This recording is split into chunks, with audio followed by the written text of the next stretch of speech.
We're approaching the end of the NBA season, and that means it's time for the end of the year awards, specifically the Rookie of the Year. This is one of the closest races that we've seen in years. We got Flagg over in Dallas putting on a show every night, growing in front of our eyes, becoming a dominant wing. Got Knueppel over in Charlotte, helping change the culture, as well as being a great addition to the team that was seen as an unserious team not too long ago. But there's one rookie that I feel isn't getting the recognition that he deserves. He's playing on the best team in the NBA, and he's being an asset as a rookie, not just rotting on the bench, which typically isn't the case for the second overall pick.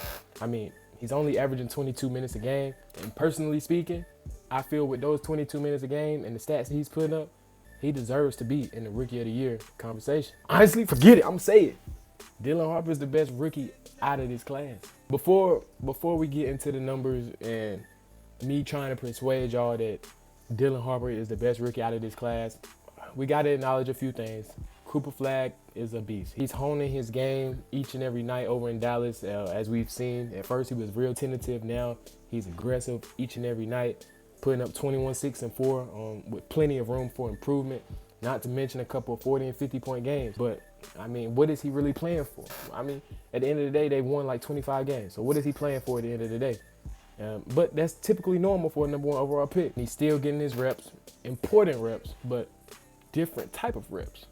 And Knueppel, same story. Charlotte's went on a historic run for their franchise earlier this year, and they're still fighting and clawing to get in the play-in. It's a great story, great improvement. We're seeing LaMelo Ball mature in front of our eyes, but at the same time, it's not many consequences that Knueppel is playing with. Him and Cooper are playing free basketball. They're just out there having fun. But Dylan Harper, my dog Dylan Harper, he's playing meaningful minutes.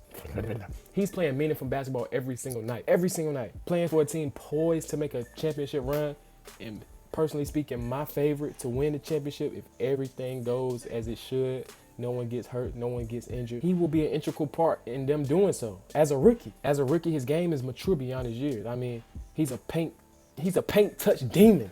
Anytime he has the ball in his hand, whether it's coming off a high pick and roll, coming off of a handoff, attacking a closeout, he's going to get a paint touch. He's going to get 2 feet in the paint. And when he's coming at you with a full head of steam in transition, it's scary. At 6'5", 215, and he got that wiggle and change of direction. It's crazy. It's crazy. That's tough. And not to mention his shot going down now. Not to mention he's learning from one of the best point guards in the league, De'Aaron Fox. Lefty just like him, explosive just like him. But he's taller, stronger. Scary sight, I must say. And I add, he's coming off the bench. De'Aaron Fox and Stephen Castle are the starters. He's been coming off the bench majority of the season. And that tandem, that trio right there is a scary sight for anybody in the West. I don't care if he is a rookie. The fact that they have 3 ball handlers that can decision make and play make and create for themselves and others, that's not something that the other team in the Western Conference has. And that other team, you know, they don't look too good when the others is trying to create off the dribble. They don't look too good. That's the thing about the Spurs and them having Dylan Harper just growing each and every night. He's physical. Physicality doesn't affect his game. His pace is unmatched. And not to mention the alien that he's playing with that makes the game much easier for him, because all you have to do is get in the paint and throw a lob. If the defense collapses on Wemby, you kick it out. You got shooters. If it's one-on-one, his feet work is crazy underneath the rim. But that's just me glazing this game. As a fan of basketball, he passes the eye test for me. That's all. He passes the eye test for me. And I'm not saying Con and Coop not. They pretty good. But if I'm starting a team, I'm starting a team with a point guard. Honestly, I was just sitting there thinking, like, granted he only gets 22 minutes a game. How does he stack up amongst other guards who have been successful in the NBA? Or who are faces of their franchise? I was like, yo, let's put the numbers together, because, I mean, if you just look at the raw stats, you're going to see Dylan Harper just averages 11-point-something points a game, 12-something points a game. It looks real modest, like 11, 3, and 4, like those his stats. But he's only playing 22 minutes a game. 22 minutes a game, that's not even half the game. He doesn't even play half the game. So I was like, let's put it into perspective. So I put his per 100 possessions. And I stacked it up against guys like SGA, Tyrese Maxey, De'Aaron Fox. His numbers look almost identical. Honestly, his numbers are better than all of theirs. Dylan Harper and his per 100 possessions, that's a tongue twister right there. Dylan Harper and his per 100 possessions is averaging 24 points, almost 25 points a game, 7 rebounds a game, 8 assists per game, on 51% from the field, and shooting 35% from 3. Compared to SGA in his rookie year, his per 100 possessions. Tyrese Maxey, 25, 5, and 6, 46 from the field, 30 from the 3. His numbers are almost identical, if not better. Like, come on, the upside that Dylan Harper has in his game. Because once it's time for Stephon Castle's contract, I mean, if I'm the Spurs, I'm not scared if he walks. What he does with his 22 minutes per game, per possession, versus NBA defenses at 20 years old, he's an all-star.